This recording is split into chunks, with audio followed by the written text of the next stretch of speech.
नमस्कार, मैं हूं दीपक चौरसिया। आपके अपने शो देश की बहस के साथ हम एक बार फिर से हाजिर हैं। जैसा कि आप जानते हैं, न्यूज नेशन का ये वो मंच है जहां होती है आपके मन की बात।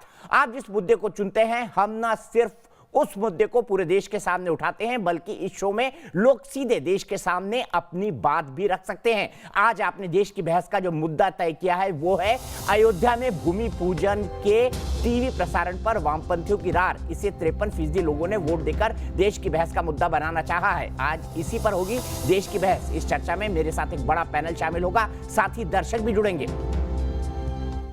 जैसे जैसे अयोध्या में भूमि पूजन की तारीख नजदीक आ रही है, विपक्ष और खुद को सेक्युलर कहने वाले चेहरे सामने आने लगे हैं। सवालों के तीर चला रहे हैं कि पीएम मोदी को अयोध्या नहीं जाना चाहिए। एआईएमआईएम के सांसद असदुद्दीन ओवैसी का कहना है कि पीएम का अयोध्या जाना धर्मनिरपेक्षता के खिलाफ है और उनके इस बयान पर बीजेपी ने कड़ी प्रतिक्रिया दी है। उधर लेफ्ट भूमि पूजन के प्रसारण पर रोक लगाने की मांग पर अड़ा है। ये देखिए असदुद्दीन ओवैसी का ट्वीट। प्रधानमंत्री का आधिकारिक रूप में भूमि पूजन कार्यक्रम में शामिल होना उनके संवैधानिक शपथ का उल्लंघन होगा। धर्मनिरपेक्षता संविधान के मूल ढांचे का हिस्सा है, ये कह रहे हैं असदुद्दीन ओवैसी। लेकिन आज देश की बहस में इस तथाकथित सेक्युलरिज्म की और इसके नाम पर कैसे बदनाम किया जाता है धर्म को, इसकी पोल खेलने जा रहा है न्यूज नेशन। ऐसे में सवाल यही है कि क्या वाकई भूमि पूजन का अड़ंगा लगाने की कोशिश की जा रही है? सेक्युलरिज्म क्या है, इस पर भी बहस होगी। संविधान क्या कहता है, इस पर भी बहस होगी। लेकिन उससे पहले हम देखते हैं असदुद्दीन ओवैसी ने क्या कहा है और उनका सेक्युलरिज्म जब उनके भाई तक जाता है तो वो क्या कहते हैं, वो भी हम आपको बताएंगे। पहले सुनिए ओवैसी ने क्या कहा। अयोध्या में 3 मनाजिर है जहां के लोग बोलते हैं राम यहां पैदा हुए, राम यहां पैदा हुए, राम यहां पैदा हुए। और फिर हरियाणा में कौशल्यापुरम है। कौशल्यापुरम सुनो जरा बच्चों, हरियाणा में कौशल्यापुरम है। वहां के लोग बोलते कि हिंदुस्तान में हिंदुस्तानी तहजीब है, रिवायत है कि एक औरत अपने पहले बच्चे को जन्म देने से पहले मैके को जाती है और मैके में जन्म देती है। हमारे पास भी अरे पहला बच्चा है, आ जाओ बोल के घर में बुलाते है भाई, है एक हिंदुस्तानी तहजीब है, हिंदुस्तानी तहजीब है। इसी तरीके से हरियाणा कौशल्यापुरम के लोग बोलते हैं कि कौशल्या वहां की थी। कौन कौशल्या? राम की मां, दशरथ की बीवी। और वहां के लोग बोलते कि कौशल्या हिंदू तहजीब के हिसाब से मैके को आई थी हरियाणा को कौशल्यापुरम में और राम वहां पैदा हुए। 3 पुजारियां बोल रहे हैं अयोध्या में यहां। अरे अडवाणी, वाजपेयी, उमा भारती, मोदी, बता आखिर राम की मां कहां गई, किधर जन्म दी?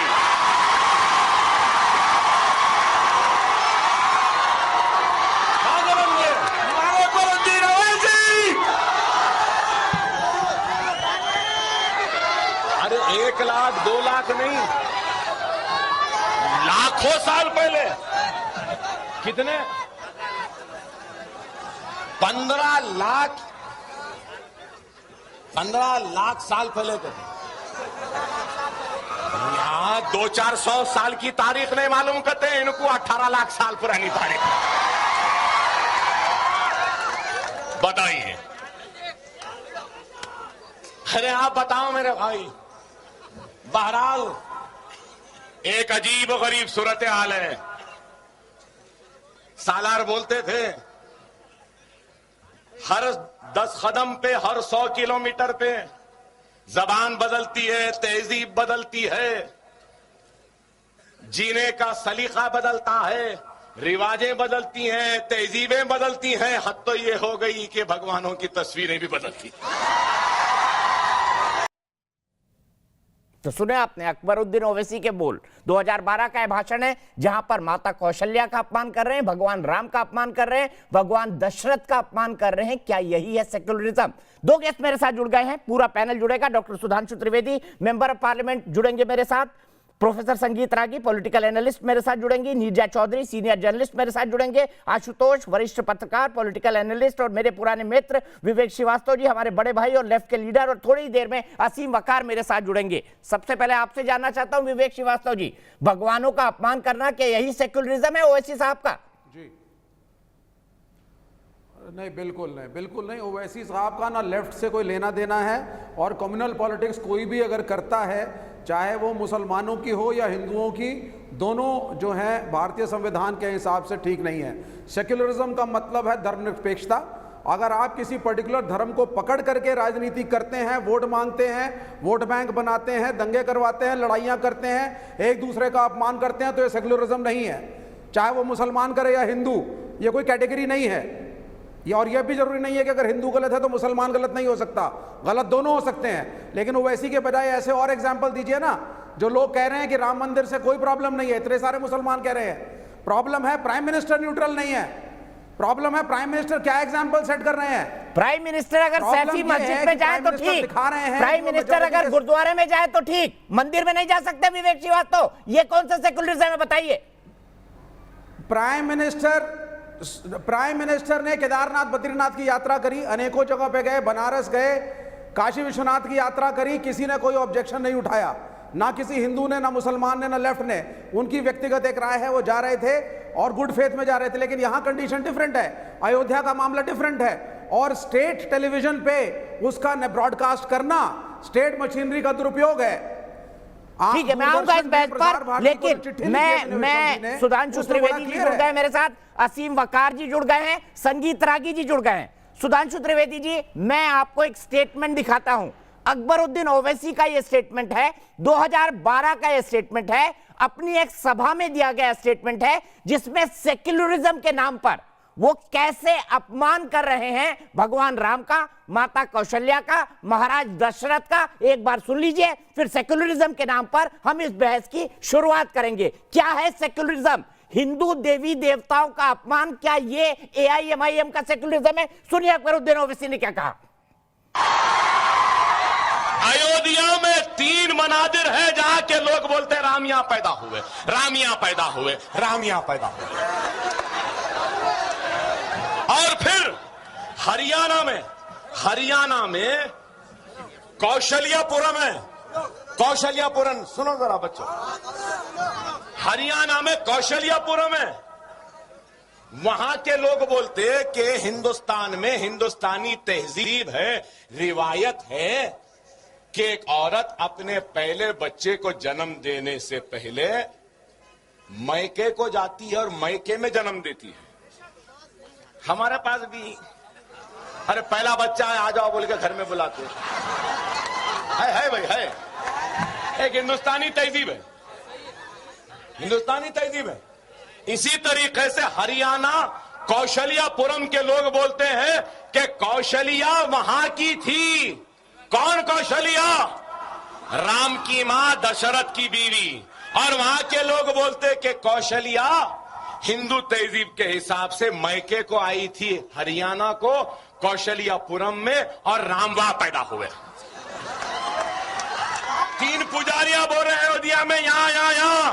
अरे अडवाणी, वाजपेयी, उमा भारती, मोदी, बता आखिर राम की मां कहां गई, किधर जन्म दी?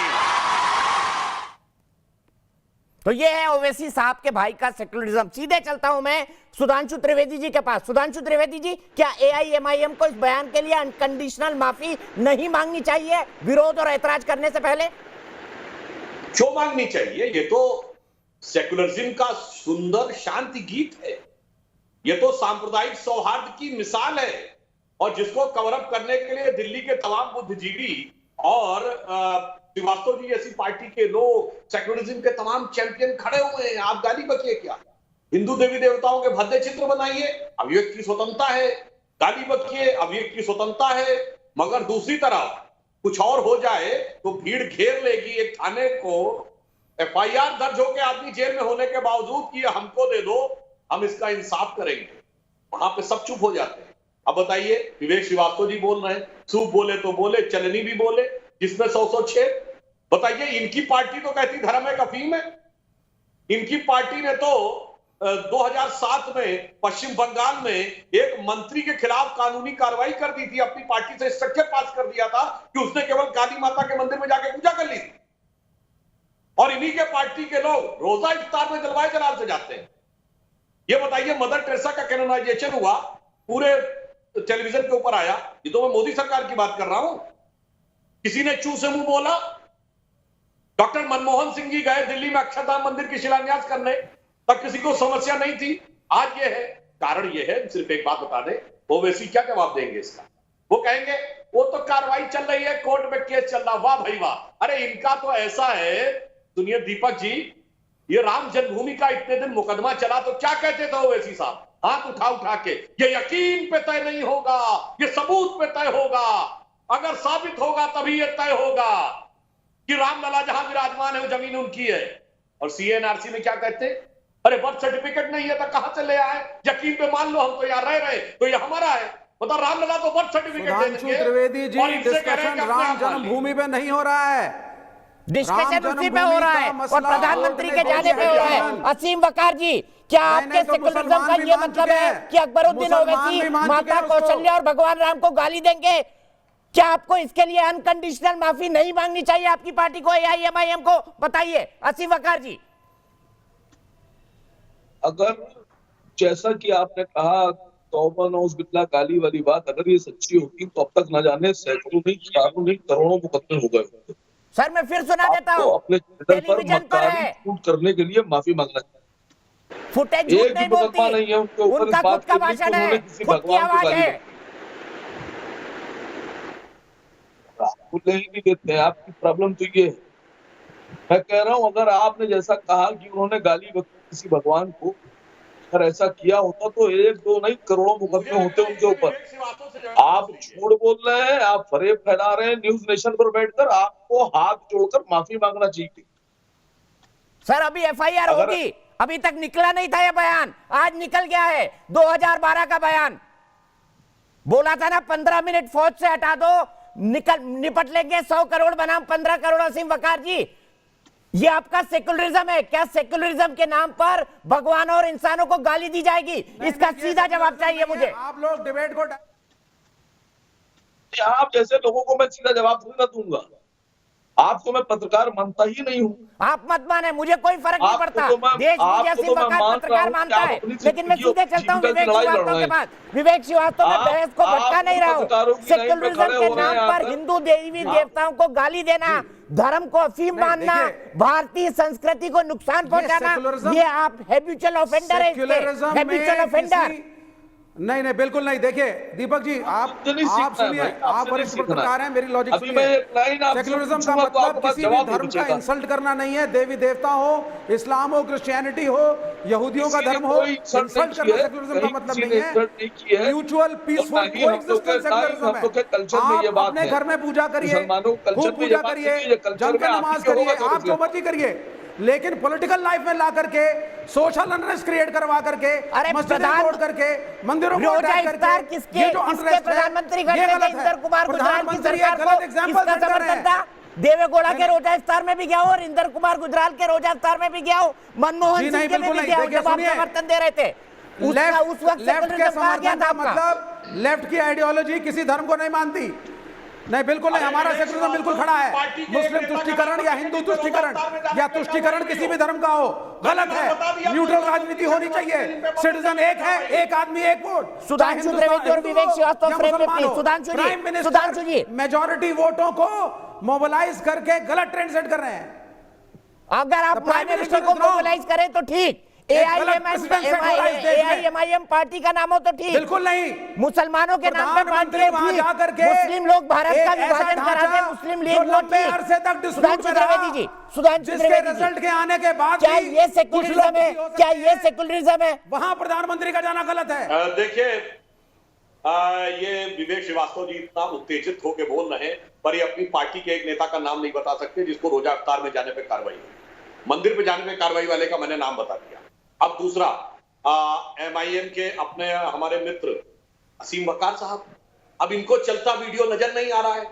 चलो वो नजर नहीं आ रहा, संविधान की बात कर रहे हैं। संविधान की मूल प्रति देखे हैं आप, उसमें फंडामेंटल राइट्स का चैप्टर देखे हैं, उस ये लाया fundamental हूं right के सुधांशु चक्कर जी, में मूल किसकी प्रति लेकर फोटो है? आया हूं और ये हैंड रिटन प्रति का मेन्यूस्क्रिप्ट है और मैं आपको दिखा रहा हूं। जो बात आप कह रहे हो वो सबूत के साथ क्यों ना दिखाई जाए। ये कॉन्स्टिट्यूशन ऑफ इंडिया है और ये फंडामेंटल राइट का पेज है, मैं उसी पर आ रहा हूं।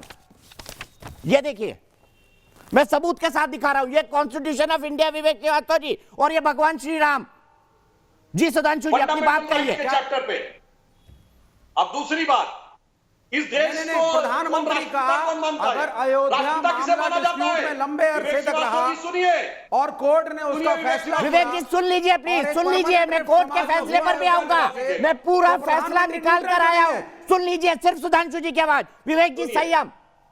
देखिए, सुन लीजिए ये विवेक जी, चित्र फिर आप दिखाने से जवाब कुछ नहीं दीजिएगा। होगा। इस चित्र को दिखाने से कुछ साबित नहीं होता। संविधान दिखाने सेक्युलर से कुछ संविधान नहीं है होगा। वाह भाई और वाह। ये देखिए, इस सेक्युलर संविधान में ही भगवान श्री राम, भगवान लक्ष्मण और माता सीता की फोटो है। ये देखिए, ये मूल प्रति का मेन्यूस्क्रिप्ट का नहीं, लेकिन इसका ये नहीं देखिए, होता कि हिंदू राष्ट्र है।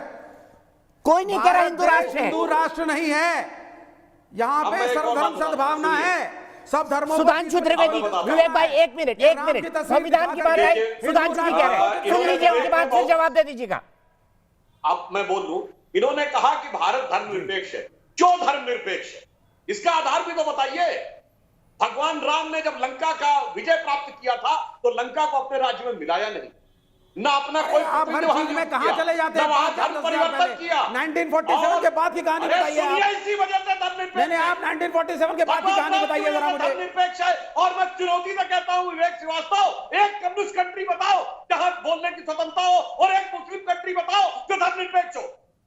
एक लड़के के टर्की था तो अभी आके सोफिया को बना दिया गया मस्जिद, और यहां आके भाषण देते हैं।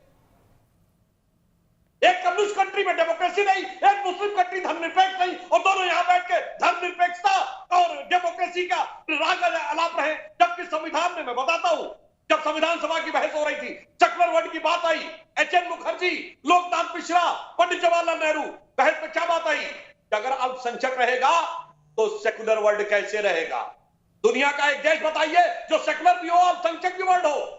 उन्होंने कहा अल्पसंख्यक तब होगा जब मजहबी राष्ट्र होगा, वरना सेक्युलर वर्ल्ड नहीं होगा। इसलिए सेक्युलर वर्ल्ड बाबा साहब अंबेडकर के संविधान में रिजेक्ट हुआ, और आपने 76 में डेमोक्रेसी का गला घोट के बिल्कुल रिजेक्ट नहीं हुआ है। ये कहानी आप बंद करिए आप। वो सेक्युलर वर्ल्ड ये देश सेक्युलर है क्योंकि महात्मा गांधी ने, पंडित जवाहरलाल नेहरू ने, कांग्रेस पार्टी ने, और उस वक्त ये निर्णय लिया गया कि भारत देश के अंदर हिंदू, मुसलमान, सिख, ईसाई सब रह सकते हैं। ठीक है, मैं आशुतोष के पास जाऊंगा इसी मुद्दे को लेकर, इसी मुद्दे को लेकर मैं आशुतोष के पास जाऊंगा। उनकी मुस्कुराहट बहुत कुछ कह रही है, लेकिन उससे पहले मेरे एक दर्शक मित्र हैं आकाश शर्मा, एडवोकेट है इंदौर से। सीधे चलता हूं आकाश जी के पास। आकाश जी बताइए, क्या असदुद्दीन ओवैसी की आपत्ति ठीक है?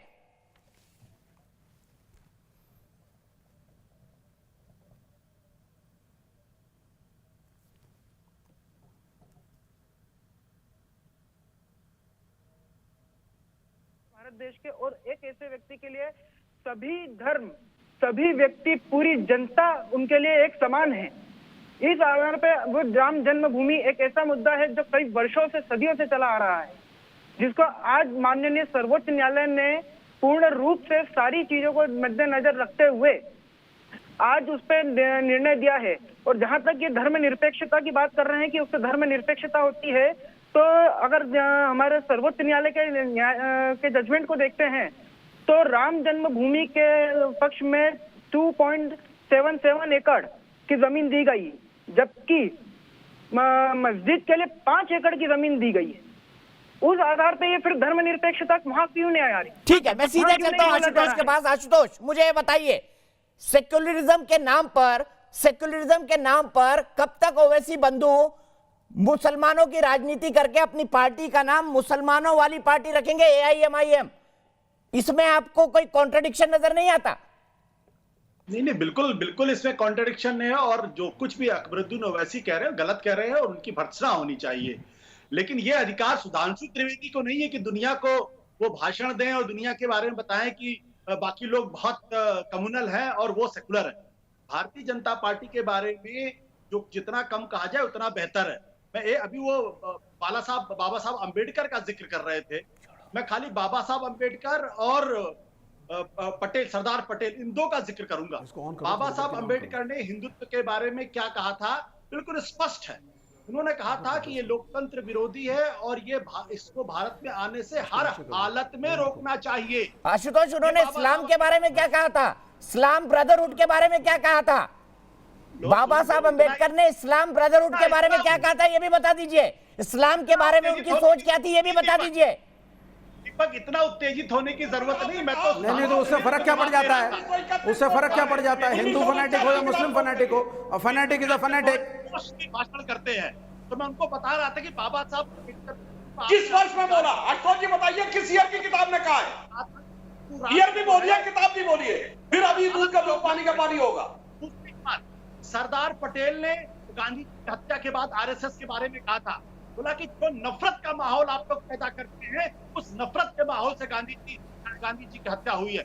तो सुधांशु त्रिवेदी, भारतीय जनता पार्टी, आरएसएस, ये सब सेकुलरिज्म में बोलते हैं तो ऐसा लगता है जैसे कि कोई गब्बर सिंह है वो के बारे में बातचीत कर रहा है। ये इस तरीके से बात करते हैं जब थॉट में बना रखा है, जो बातें कही है वो पब्लिक होंगी और फिर उसके बाद इनको डिफेंड करना मुश्किल हो जाएगा। सुधांशु जी, ये भी आशुतोष, मैं उत्तेजित नहीं था, मैंने सिर्फ ये पूछा आपसे कि मुस्लिम ब्रदरहुड के बारे में 1936 में जब पार्टीशन की बात हुई तब बाबा साहब अंबेडकर ने क्या कहा था? सुधांशु जी क्या कहा था, बता दीजिए।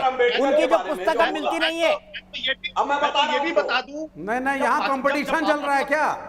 यहाँ कंपटीशन चल रहा है क्या कि कौन ज्यादा मेरा हुआ है, हिंदू या मुसलमान?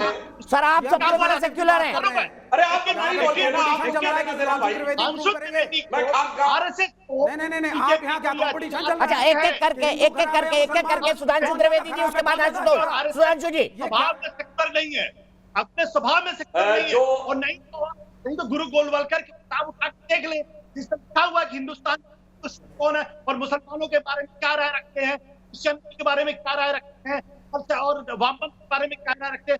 आपको जो है गोलवलकर को डिसोन कर दिया है।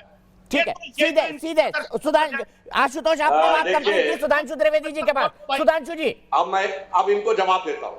देखिए, आशुतोष जी ने जो इंटेलेक्चुअल बाजीगरी की, ये तो वैसा ही है जैसे जिन्ना ने 1920 में कहा था वो सेकुलर है। डॉक्टर अंबेडकर का कोट आप 1931 का बोल रहे हैं ना, 1946 का बताइए। 1949 की किताब हु वर शूद्राज, 1950 की किताब द अनटचेबल, उसमें ये सब कहा है क्या? वो 1931-32 कोट कर रहे हैं आप जनाब। और दूसरी बात, हमारा सेकुलरिज्म आपके लिए गलत है, मगर वो सेकुलरिज्म अच्छा है जिसमें प्रधानमंत्री कहे Muslim should have right to national of India. एक करके प्लीज हम स्काइप पे जुड़े हैं, मैं सबको मौका दे रहा हूं। सुधांशु जी कंप्लीट करिए, सिर्फ सुधांशु जी का ऑडियो। आशुतोष तुरंत उसके बाद आपके पास आऊंगा। देखिए, आशुतोष जी से विनम्रता से कहूंगा, मुस्लिम should have first right over the national resources of India. यह सेकुलरिज्म है, ठीक। मुसलमानों को आरक्षण मिलना चाहिए आंध्र प्रदेश में, यह सेकुलरिज्म है। कोर्ट उसको गलत सिद्ध कर दे तो फिर कर्नाटक में मिलना चाहिए, यह सेकुलरिज्म है। सुरक्षा बलों में मुस्लिमों को, अल्पसंख्यकों को नहीं, मुस्लिमों को आरक्षण देंगे। उत्तर प्रदेश विधानसभा 2012 कांग्रेस का मैनिफेस्टो, यह सेकुलरिज्म है। और मिजोरम विधानसभा कांग्रेस का घोषणा पत्र 1988, यदि हमारी सत्ता आई तो हम रोमन कैथोलिक मान्यताओं के अनुसार शासन करेंगे, यह सेकुलरिज्म है। और ये बताइए, बराबरी की बात इस देश में मुस्लिम पर्सनल लॉ, यह सेकुलरिज्म है। शरीयत को लागू करने के लिए शाहबानो केस में संसद में सर्वोच्च न्यायालय का निर्णय बदला जाए, यह सेकुलरिज्म है। और ट्रिपल तलाक और हवाला हो, सिविल कोड में 32 पॉइंटों में हिंदू एक साथ नहीं है। यह सेकुलरिज्म है। जी, आपकी नॉलेज के लिए बता दूं, कर सके या यूनिफाइड सिविल कोड में 32 ऐसे मसले हैं जिसपे हिंदू एक साथ नहीं है। अरे सुनिए भाई, अरे भाई अपने टर्न पे बोलिए। और मदर टेरेसा के प्रति पूर्ण विनम्रता से और पूरी ईमानदारी से कहना चाहता हूं कि जब उनका अरे बीच में आप लगातार डिस्टर्ब कर रहे हैं। विवेक जी प्लीज, मैं आपके पास आ रहा हूं, पूरा मौका मिलेगा। आशुतोष ने हाथ उठाए हुए हैं, सुधांशु जी कंप्लीट करिए। मैं एक और बात बताता हूं, मदर टेरेसा का कैनोनाइजेशन हुआ, जिसका पूरे भारत में प्रसारण हुआ, पूरी दुनिया में। उनके प्रति कोई असम्मान न व्यक्त करते हुए कहना चाहूंगा, कैनोनाइजेशन का मतलब क्या कि मरने के बाद या शरीर छोड़ने के बाद उनकी आत्मा ने 2 चमत्कार दिखाए। और पेपर डिक्री में वेटिकन में लिखा है चमत्कार मिरेकल वो जिसका कोई साइंटिफिक एक्सप्लेनेशन ना हो। ऐसी घोर अनसाइंटिफिक चीज, मगर वो चूंकि धार्मिक मान्यता थी उसको पूरे प्रसारण में दिखाया जाए, परंतु उस पे आपत्ति नहीं है, वह सेकुलरिज्म है। और महात्मा गांधी का राजनीतिक दर्शन वह राम राज्य, जैसे कि वो नरेंद्र मोदी भगवान जी राम ने को झूठा कहना टेरेसा वो गुजरात के सेकुलरिज्म लोगों के लिए है। और भगवान सम्मिलित राम नहीं हुई के थी। शिलान्यास पे जाना मदर टेरेसा ने सेकुलरिज्म सोशल पे वर्क चोट किया है। है। और एक बात और कह दूं विवेक श्रीवास्तव, सुनिए, तो मदर टेरेसा को ये कहां बताइए कंपेयर कर रहे हैं आप? साउथ कोरिया कहां की राजा फर्स्ट भोज, लेडी कहां गंगू अपने को तेली? भगवान राम का वंशज मानती है, वो हिंदू है क्या?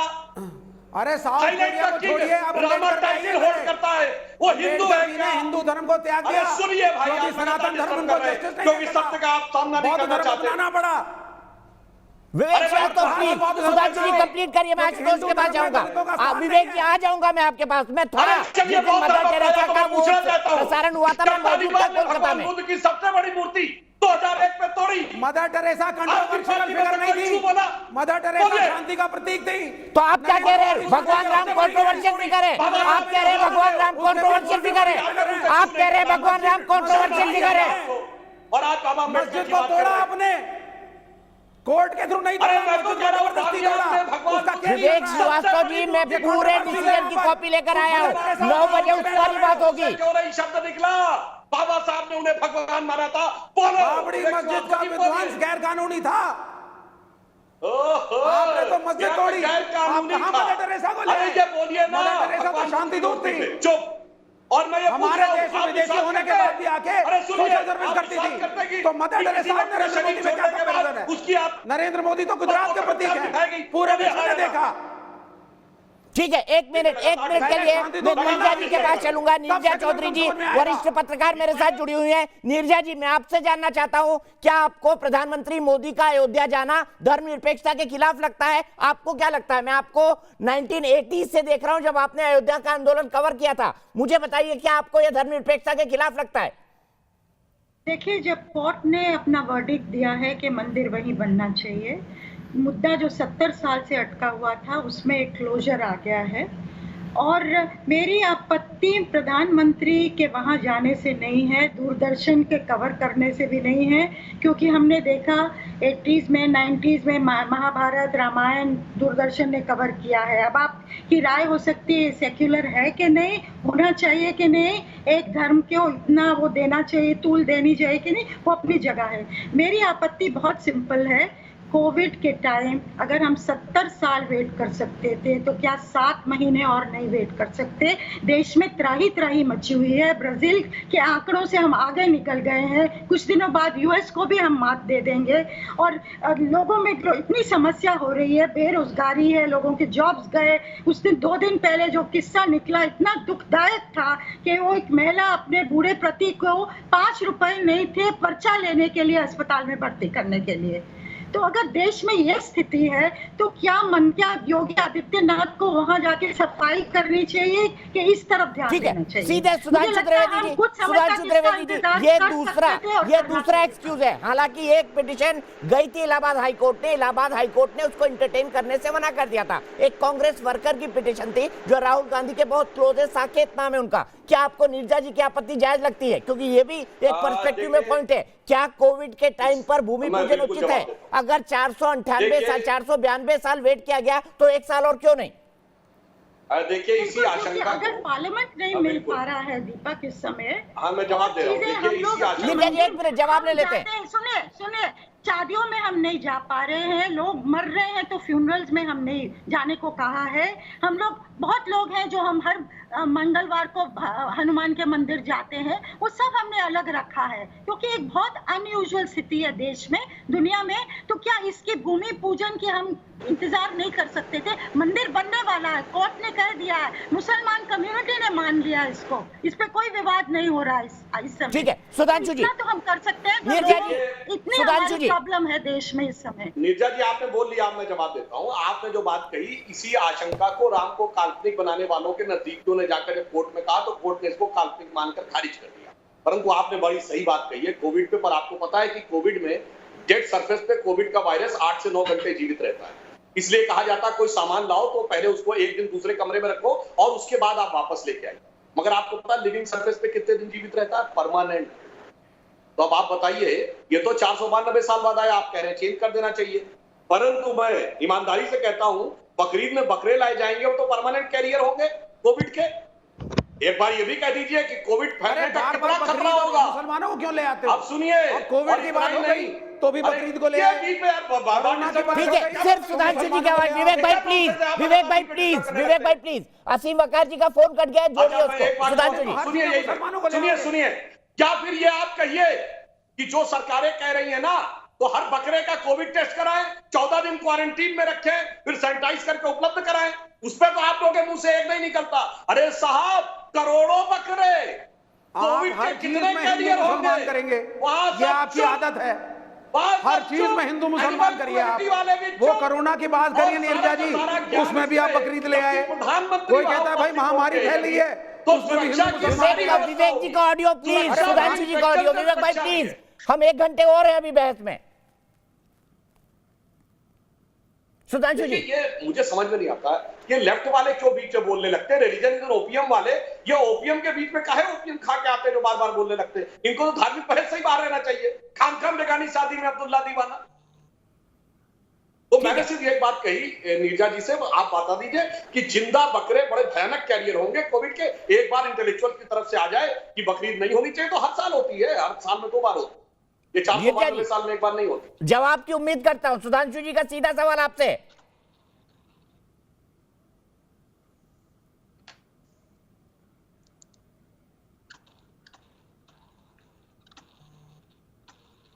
नीरजा जी, सुधांशु जी का सवाल आपसे। क्या नीरजा जी जुड़ी हुई है? हाँ, मैं जुड़ी हुई, पर आया नहीं मुझे सवाल वो उस समय। सुधांशु जी ने साफ साफ कहा कि भाई यही आपत्ति बकरीद पर हो जाए, क्योंकि बकरे भी कोविड के लाइव कैरियर हैं।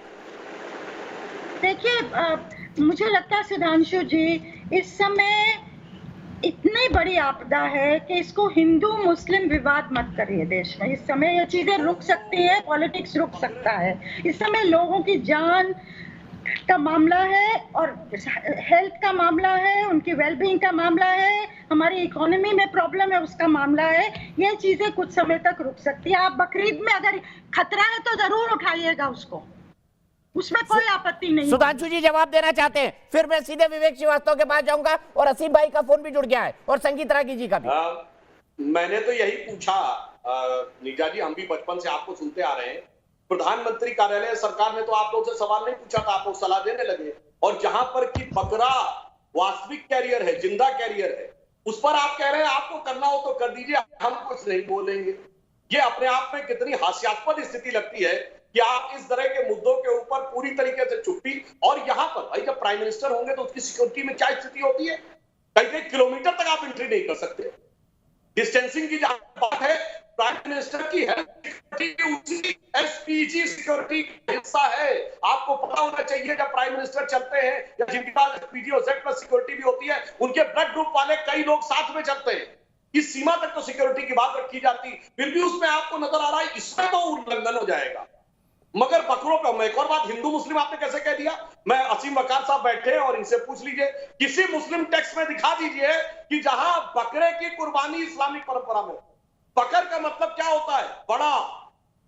अबू बकर अल बगदादी मतलब वो बकरा नहीं है, वो बड़ा है। तो बड़े जानवर की कुर्बानी करो, हाथी घोड़ा ऊंट।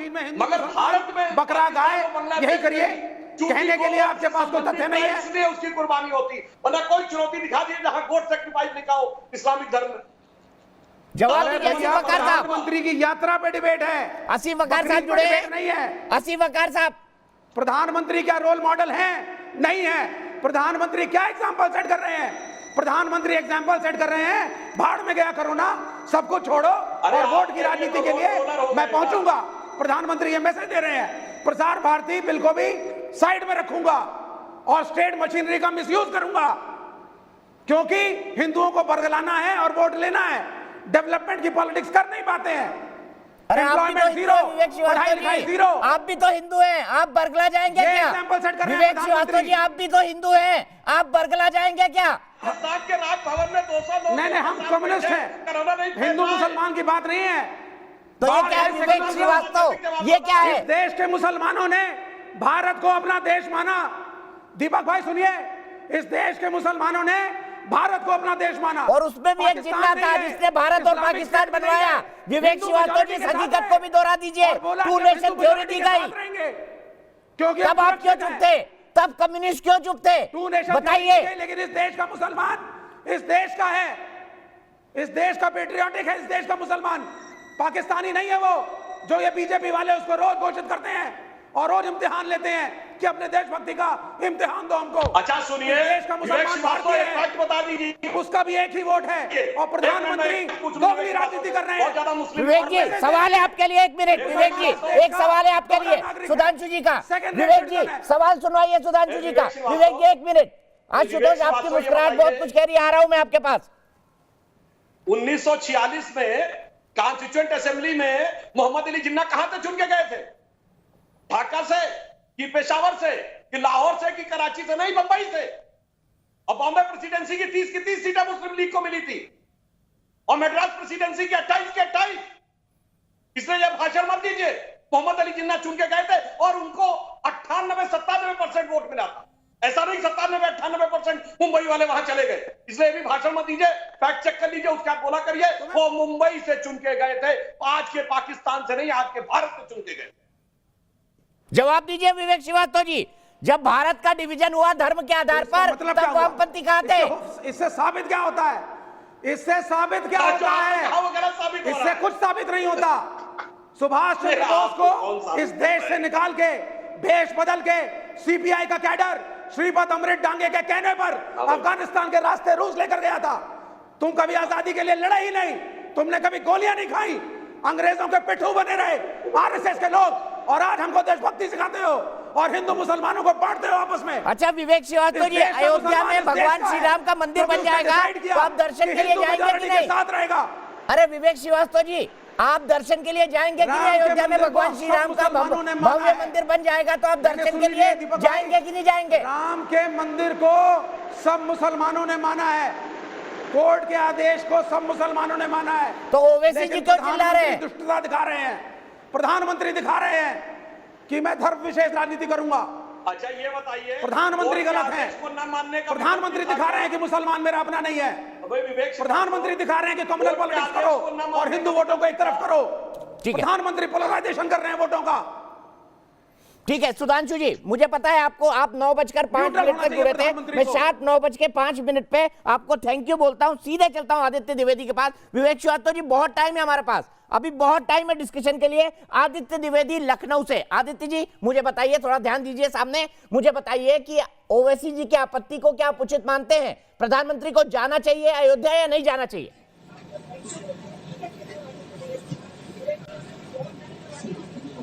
बिल्कुल जाना चाहिए।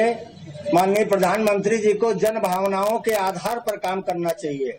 जो राष्ट्र की भावना है, मूल भावना है, उसका वो आदर करके वहां जा रहे हैं। भगवान राम का जो वहां पर भूमि पूजन होना है, उसके लिए वो जा रहे हैं। देश की भावना जिधर बह रही हो उधर प्रधानमंत्री को जाना चाहिए। पता नहीं क्या बात है कि जब कुछ भी होता है तो एक हमारे देश में एक धड़ा आकर के उसके विरोध में खड़ा हो जाता है और वो यही चाहा करता है कि इस काम में किसी तरह से विघ्न डाला जाए। अभी तक 70 सालों से हम लोग भी जनता है, हम लोग यहाँ की, हम लोग का कोई और मतलब नहीं होता। हम लोग देखा करते हैं कि हमारा कोई भी काम अगर हो रहा हो, सुप्रीम कोर्ट के निर्णय के साथ हो रहा है। कोरोना चल रहा है तो सारे काम, सारे त्योहार घर में मनाए जा रहे हैं, नियम का पालन किया जा रहा है। तो नियम का पालन करके ही भगवान के उस कार्यक्रम में माननीय प्रधानमंत्री जा रहे हैं। 200 लोग होते, 2 करोड़ लोग अयोध्या में खड़े मिलते, 200 लोगों पर ये हो रहा, वो भी पूरे नियम कायदे के साथ। उस पर तो इस तरह की आपत्ति होनी ही नहीं चाहिए। ठीक है, सीधे मैं आशुतोष के पास चलता हूं। आशुतोष जी, क्या आपको लगता है कि आप भी रॉन्ग साइड में खड़े? नहीं, मैं तो सुधांशु त्रिवेदी पता नहीं क्यों चले गए, लेकिन सुधांशु त्रिवेदी जी बहुत सेकुलरिज्म की बड़ी बात कर रहे थे, जिन्ना के बारे में बात कर रहे थे। सेकुलर, सबसे सेकुलर आदमी इस देश के अंदर कोई था तो वो था लाल कृष्ण आडवाणी, जिन्होंने जिन्ना को सेकुलर घोषित करके पाकिस्तान जाके। और दूसरे सबसे सेकुलर आदमी थे जसवंत सिंह, जिन्होंने पूरी किताब लिख दी जिन्ना के ऊपर। और अब सुधांशु त्रिवेदी जो कि मंच छोड़ के जा चुके हैं, इसलिए बहुत बड़े भाषण देते हैं। तो ये आना चाहिए कि दरअसल इस देश की साथ इतना बुरा व्यवहार जेपी आरएसएस के लोगों ने किया है। आजादी की लड़ाई में कोई हिस्सा लिया नहीं, जिन्ना को कब मौका मिलता है। चलिए हम 2020 के राम मंदिर की बात कर लें, थोड़ा इतिहास से आगे आ जाते हैं। क्या आपको भी आपत्ति है कि प्रधानमंत्री वहां पर भूमि पूजन के लिए जा रहे हैं? आशुतोष जी, आपको भी आपत्ति है कि प्रधानमंत्री वहां भूमि पूजन के लिए जा रहे हैं? टीवी पर उसका प्रसारण हो रहा है, अगर दूरदर्शन नहीं करेगा तो प्राइवेट चैनल कर देंगे, फर्क क्या पड़ता है? मुझे तो इस बात पे अफसोस हो रहा है कि मैं इस मौके पर अयोध्या में नहीं हूँ। मैं भी भगवान राम के दर्शन करना चाहता हूँ, लेकिन ये जो घड़ियाली आंसू बहाने वाले लोग हैं जिन्होंने भगवान राम का व्यापार करके पूरी राजनीति चमकाई, वो मंच पे खड़े होकर सेक्युलरिज्म में भाषण देते हैं, तो इनका जो दोगलापन होना चाहिए लोगों के सामने। क्या ये लाल कृष्ण आडवाणी को कंडेम करेंगे? क्या ये लाल कृष्ण आडवाणी को कहेंगे? क्या लाल कृष्ण आडवाणी को पार्टी से बाहर निकालेंगे? क्यों लाल कृष्ण आडवाणी पर करते हैं लोग? और क्या जो कुलकर्णी साहब थे वो तो पार्टी छोड़ के चले गए, तो जो लाल कृष्ण आडवाणी आज तक लगाए घूमते हैं, वो उस दिन जब होगा वहां पे लाल कृष्ण आडवाणी यहाँ मौजूद होंगे।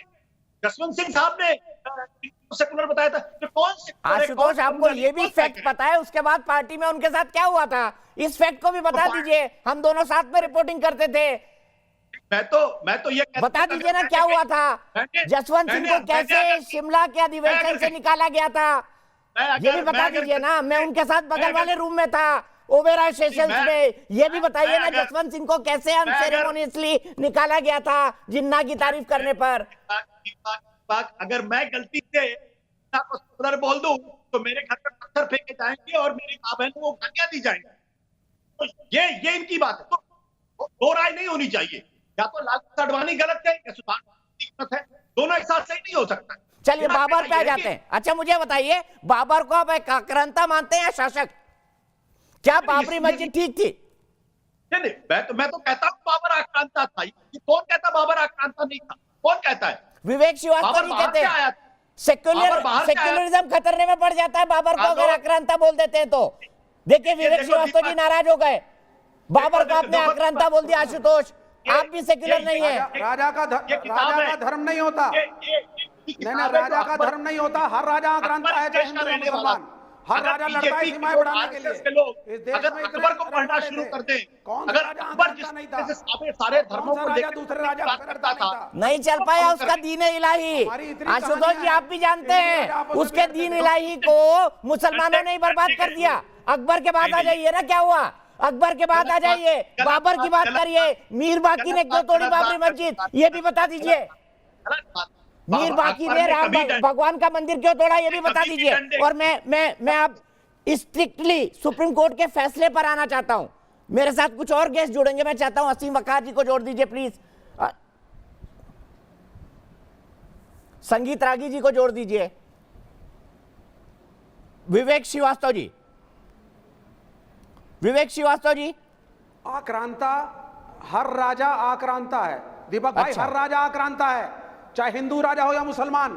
राजा अपना धर्म समझता था अपने साम्राज्य को बढ़ाने के लिए, उसको धर्म का रंग मत दीजिए। विवेक श्रीवास्तव जी आपस में लड़ता था। आप सुप्रीम कोर्ट को मानते हैं? तो वो भी दक्षिण भारत के मुसलमान राजाओं से गोलकोंडा के लड़ते थे। आप सुप्रीम कोर्ट को मानते हैं? ऐसा नहीं है। और विवेक श्रीवास्तव जी, प्रेम शुक्ला जी जुड़ गए, आप सुप्रीम कोर्ट को मानते हैं? विवेक श्रीवास्तव जी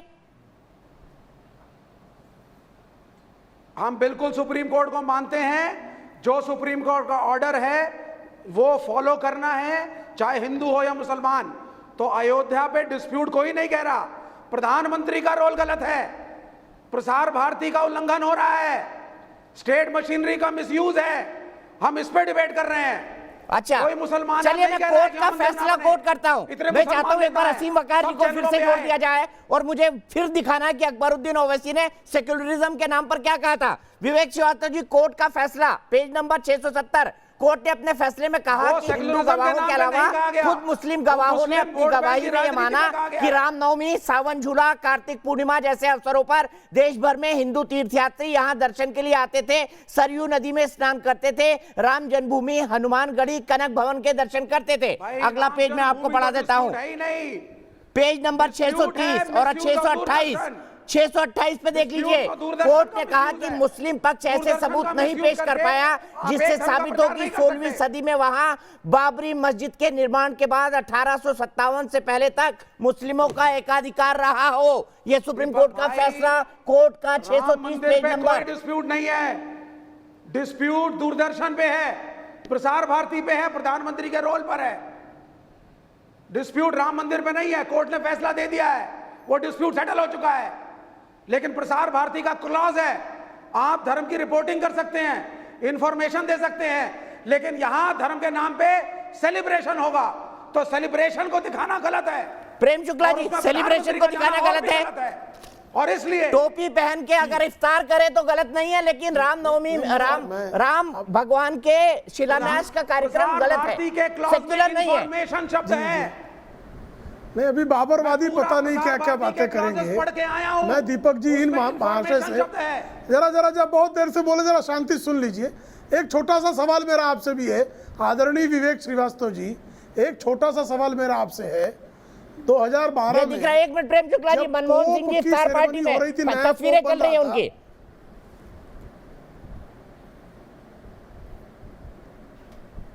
सोनिया जी भी बैठी हुई है। प्रेम शुक्ला जी बोलिए। इन तस्वीरों पर ये कुछ नहीं बोलेंगे ना। देखिए इफ्तार पार्टी पर इनका मुंह सिल जाएगा। 2012 में जब नए पोप ने वहां जिम्मेदारी, नेहरू जी की भी तस्वीर है, लाइव प्रोग्राम दिखाया था, लाइव प्रोग्राम दिखाया था कि नहीं दिखाया था? आप मैं आपसे, अरे भाई, अरे शांति से जरा विवेक श्रीवास्तव जी, एक मिनट सुन लीजिए, सबके बीच में बोलते हैं आप ही किए जा रहे हैं। नहीं, सुनना आता ही नहीं ना उनको। देखिए जब 2012 में नए पोप ने जिम्मेदारी स्वीकारी, उस समय वेटिकन के कार्यक्रम को दूरदर्शन ने लाइव दिखाया, तब विवेक श्रीवास्तव समेत सारे कम्युनिस्ट किस कुएं में घुस गए थे? क्यों नहीं विरोध किया? ये राम मंदिर के नाम पर ही विरोध क्यों होता है? क्यों बाबरवादी छाती कूटने लगते हैं? क्या प्रॉब्लम इनको? आशुतोष जी तब कहां चले गए थे? तब क्या पत्रकारिता इनकी बिक गई थी कि मर गई थी कि पोप के चरणों में समर्पित कर दी थी इन्होंने? कृपया बताएं, बद्रीनाथ तब क्या हुआ था? बताइए ना।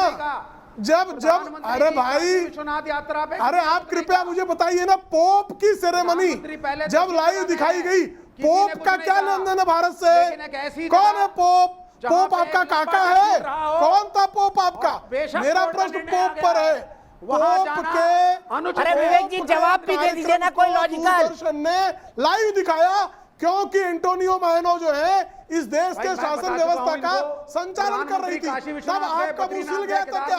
आशुतोष जी की पत्रकारिता क्या सोनिया जी के प्रणाली में उनका डुबकी मार रही थी क्या?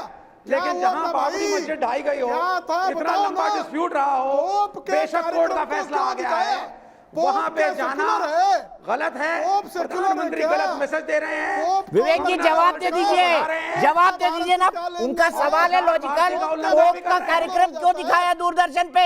जवाब दे दीजिए विवेक श्रीवास्तव जी। भैया पोप ने अरे विरोध क्यों नहीं किया इन्होंने? पोप का कार्यक्रम अगर इंफॉर्मेशन के तहत दिखाया है, कहां गए थे? किसके तहत दिखाया है? सेलिब्रेशन के तहत गलत है। किस कूड़ेदान में आप समझिए, पहले प्रसार भारती के क्लॉज पहले पढ़ के आइए। अरे तो विरोध क्यों ये नहीं? बीजेपी के प्रवक्ता को बोलिए पहले प्रसार भारती के क्लॉज पढ़ के आए। ये बिना पढ़े आ गए, भवन में घुस गए, बिना पढ़े आकर के मुझे रामायण कोट कर रहे हैं। पहले प्रसार भारती के सारे क्लॉज पढ़ के आओ और फिर मुझे बताइए आप किस कूड़ेदान। और कोविड के टाइम पे जाना तो और भी गलत है। बताइए तो। प्रधानमंत्री वोट बैंक की पॉलिटिक्स के लिए सारी मर्यादा तोड़ चुके हैं। अरे प्रधानमंत्री, दूरदर्शन को जबरदस्त तरीके से मिसयूज आप कर रहे हैं। गांव से कुछ भी प्रभाव पड़ने वाला और बेशक कोर्ट का फैसला आ गया हो, श्रीराम कहेंगे, वो ढांचा विवादित था, लंबा एक कोर्ट केस चला है, बहुत से लोग उस फैसले से दुखी भी होंगे। प्रधानमंत्री का दिल सबके साथ होना चाहिए। आप खूब प्रधानमंत्री का दिल सबके लिए होना चाहिए। राजा के लिए प्रजा एक समान होनी चाहिए। ठीक है, मैं यहाँ पर मुझे एक ब्रेक के लिए रुकना है। इलियास शराफुद्दीन भी मेरे साथ जुड़ गए हैं, उनका मैं आपको एक बाइट भी दिखाऊंगा।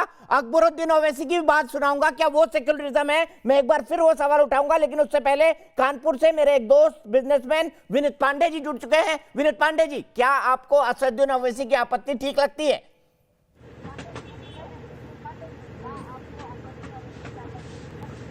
नहीं सर, उनकी बिल्कुल आपत्ति ठीक नहीं है। और क्या ये हमारे साथ जातियां करवाएंगे? हमारे लिए प्रधानमंत्री जी ने हम लोगों के लिए, हिंदुस्तानियों के लिए इतना सोचा है, क्या ये गलत है? क्या ओवैसी जी है कौन? ओवैसी जी अपना देखिए, हम हिंदुस्तानियों के बीच में बोलने का उनको कोई अधिकार नहीं है।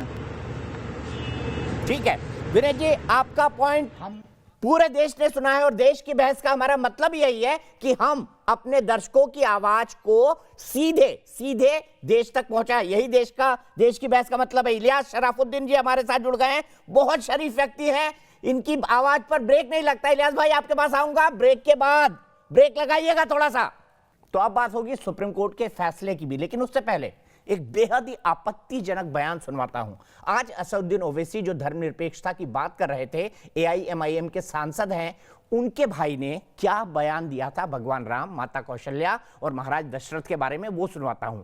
AIMIM के सांसद असदुद्दीन ओवैसी धर्मनिरपेक्षता की दुहाई दे रहे हैं और PM को अयोध्या न जाने की सलाह दे रहे हैं। आपको उनके छोटे भाई अकबरुद्दीन ओवैसी का 2012 का एक वीडियो दिखाते हैं जिसमें ओवैसी के भड़काऊ भाईजान शब्दों की मर्यादा लांघ गए और भगवान श्री राम का अपमान तक कर रहे हैं। सुनिए अकबरुद्दीन ओवैसी का ये बाइट, उसके बाद मैं बताऊंगा, पूछूंगा इलियास शराफुद्दीन से, AIMIM के समर्थक है, क्या यही सेक्युलरिज्म है?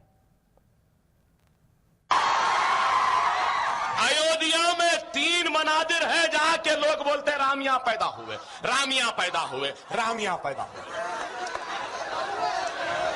और फिर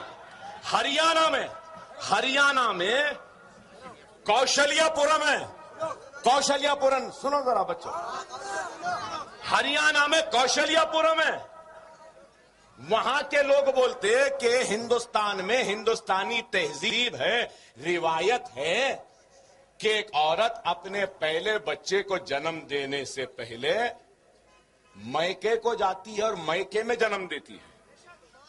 हमारे पास भी अरे पहला बच्चा है आ जाओ बोल के घर में बुलाते है भाई, है एक हिंदुस्तानी तहजीब है, हिंदुस्तानी तहजीब है। इसी तरीके से हरियाणा कौशल्यापुरम के लोग बोलते हैं कि कौशल्या वहां की थी। कौन कौशल्या? राम की मां दशरथ की बीवी। और वहां के लोग बोलते कि कौशल्या हिंदू तहजीब के हिसाब से मैके को आई थी हरियाणा को कौशल्यापुरम में और राम वहां पैदा हुए। 3 पुजारियां बोल रहे हैं अयोध्या में, यहां। अरे अडवाणी, वाजपेयी, उमा भारती, मोदी, बता आखिर राम की मां कहां गई, किधर जन्म दी? अफसोस होता है। क्या यही देश का सेक्युलरिज्म है? सीधे चलता हूं इलियास शराफुद्दीन के पास, AIMIM के समर्थक हैं, अपने बयानों के लिए जाने जाते हैं। इलियास शराफुद्दीन साहब, ये अकबरुद्दीन ओवैसी का सेक्युलरिज्म है? सेक्युलरिज्म के नाम पर हिंदू देवी देवताओं का अपमान करें। पॉलिटिकल पार्टी से कोई ताल्लुक नहीं है। अल्लाह ताला कुरान में फरमाते हैं कि जो लोग किसी की भी पूजा करते हैं तुम उनकी बेइज्जती बदतमीजी मत करो उनके साथ, वरना कहीं वो जहालत में अल्लाह के साथ करेंगे। ऐसा बयान नहीं देना चाहिए, कुरान हदीस के खिलाफ है। ठेस पहुंचाने वाला बयान नहीं देना चाहिए। और छल कपट के साथ एक मक्कार जज को इस्तेमाल करके रावण के बच्चे मस्जिद तोड़ डाले और जो मंदिर की बुनियाद रख रहे, श्री राम भी जिंदा रहते तो इसका अपोजिशन करते थे। श्री राम आज जिंदा होते हैं, जजमेंट को नहीं मानते थे, क्योंकि वेदा गीता उपनिषद के खिलाफ। आपको सपना आया कि भगवान श्री राम ने आपको सपने में आके कहा? संविधान के खिलाफ है। इलियास शराफुद्दीन, भगवान ने सपने में कहा आपको? चलो आपका जीवन सफल हो गया, भगवान सपने में आ रहे हैं आपके। और ये तरीका भी गलत है। तिरुपति की मंदिर से पुजारियां लाखों लोगों में कोरोना फैला दिए, अब अयोध्या मंदिर से मोदी अमित शाह फैलाते जैसा दिख रहा मेरे को। लाखों लोगों में कोरोना। इलियास शराफुद्दीन, आपका सेक्युलरिज्म क्या है? आपका सेक्युलरिज्म क्या है? आपकी एक बाइट भी सुनाता हूँ, आपकी एक बाइट भी सुनाता हूँ कोरोना वाली। मैं प्रेम शुक्ला के पास जाऊंगा। सुनिए इलियास शराफुद्दीन मस्जिद बनाए जाने की कैसी बुरी बुरी प्रशंसा कर रहे हैं। एक इमारत को गिराकर एक विदेश में मस्जिद बनाई गई। इलियास शराफुद्दीन का क्या कहना है? कितनी शराफत वाली बात करें, सुनिए इनका सेक्युलरिज्म, इलियास शराफुद्दीन का। Tayyip Erdogan, Turkish president, have done a tremendous job yesterday. He demolished Barmonti Brewery. That is a factory which produces alcohol, established in 1894 by Usmanian Khalifa. He established that actually. A wine producing factory, beer producing factory, alcohol producing factory. And Tayyip Erdogan have demolished it yesterday in Istanbul to make a masjid over there. Very good job. Very good job. This is what we are saying. Remove all the places of shirk, remove all the places of bidah, remove all the places of haram, like that of Islamic Saudi, and be successful. Every ruler in the world should follow this. I urge Erdogan to remove the idols from Hagia Sophia Masjid also. Idols should not be over there. They were just covered now. Remove it and remove all the graves from Hagia Sophia. Because Rasulullah says, where there is grave, there should be no mosque. There is authentic hadith. Rasulullah says that curse be on Jews and Christians who made the graves of their messengers a place of worship. So wherever the grave is there, no place of worship, no masjid. And wherever masjid is there, no graves. So remove idols, remove graves, and clean the Hagia Sophia completely. Be successful. ठीक है, मैं सीधे विवेक श्रीवास्तव जी के पास चलता हूं। विवेक Srivastava ji, secularism के champion, जब शब्द नहीं होते तो गालियों पे क्यों उतर आते हैं? मैं आपसे जानना चाहता हूं। मस्जिद बने तो ठीक, मंदिर बने तो गड़बड़। देखिए दोनों लोग गलत हैं। नहीं बिल्कुल ऐसा कुछ नहीं है, ये गलत है। ये जो अपशब्दों का प्रयोग दोनों तरफ से हो रहा है, मेरे ख्याल में मर्यादा में रहना चाहिए। और सम्मानित माननीय प्रेम शुक्ला जी, मेरे मित्र, मैंने अपशब्दों का प्रयोग आपको कभी किया है? विवेक जी, आपको कभी गाली दी मैंने? विवेक जी, मैंने कभी आपको अपशब्द बका क्या आपके लिए? नहीं, मुझे कृपया बताइए ना, आप समझिए, आपको कभी गाली दी क्या मैंने? अगर हम आपके लिए कभी अपशब्द का प्रयोग हुआ क्या? आपसे बहुत वैचारिक मतभेद होगा, लेकिन कोई व्यक्ति गालियां बकेगा तो उसके लिए तालियां तो नहीं बजाई जाएंगी ना, उसके लिए तो जो है जूते की बात की जाएगी। मेरा आपसे मैं अपील करता हूं, सुनिए मेरी बात सुनिए आप, मैं मर्यादा की बात कर रहा हूं। अगर विपक्ष आपको रोल मॉडल बनना है, क्योंकि आप सत्ता में हैं और आपको दिखाना है कि मर्यादा क्या है और इसी से देश आगे बढ़ेगा, तो और लोग गलत हो, कोई गाली देगा तो गाली खाने के लिए चैनल पे नहीं आते हैं। अगर आप सत्ता पक्ष के प्रवक्ता हैं, किसी से गाली खाने नहीं आते हैं, को मेंटेन करिए। हमारी माँ बहनों को ठीक है, मैं एक छोटे से ब्रेक के लिए चलता हूं। मैं एक दर्शक को जोड़ता हूं, मेरे साथ मेरे एक दर्शक जुड़ गए हैं, जितेंद्र सिंह जुड़े हैं मुंबई से। और जितेंद्र सिंह भाई बिजनेस करते हैं। जितेंद्र जी, बहस चल रही थी, अभी कुछ अपशब्दों का प्रयोग हुआ, मैंने उसके लिए माफी मांगी, लेकिन सवाल ये क्यों होता है कि अगर प्रधानमंत्री अभी शराफुद्दीन साहब बोल रहे थे कि एक मस्जिद बनाई गई है एक इमारत को गिरा के, वो ठीक है, लेकिन अगर देश में मंदिर बन जाए तो दिक्कत। क्या यही असली सेक्युलरिज्म है?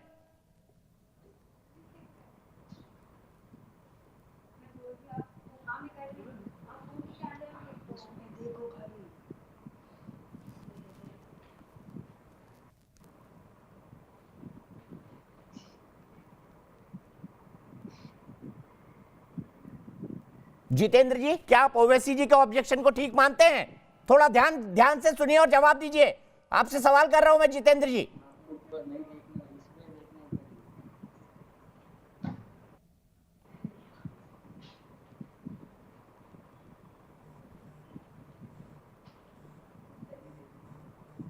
माफ कीजिएगा, जितेंद्र जी शायद सुन नहीं पा रहे हैं मेरी बात, या उनके साथ कनेक्शन गड़बड़ है। मैं मुद्दे पर वापस आता हूं। सवाल ये उठता है प्रेम शुक्ला जी, इस तरह का ऑब्जेक्शन आपको क्यों लगता है, क्यों हो रहा है? क्यों इसको सेक्युलरिज्म के साथ परखा जा रहा है? सभी लोगों ने यह कहा था कि सुप्रीम कोर्ट अगर फैसला दे देगा, सभी लोगों ने कहा था कि हम उसको मानेंगे।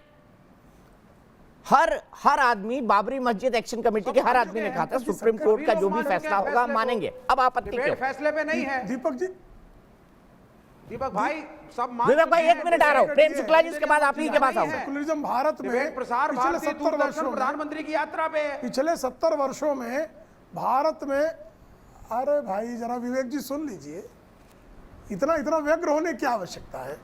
देखिए दीपक जी, संकट ये है कि इस देश में पिछले 70 वर्षों में सेक्युलरिज्म का मतलब है हिंदू विरोध।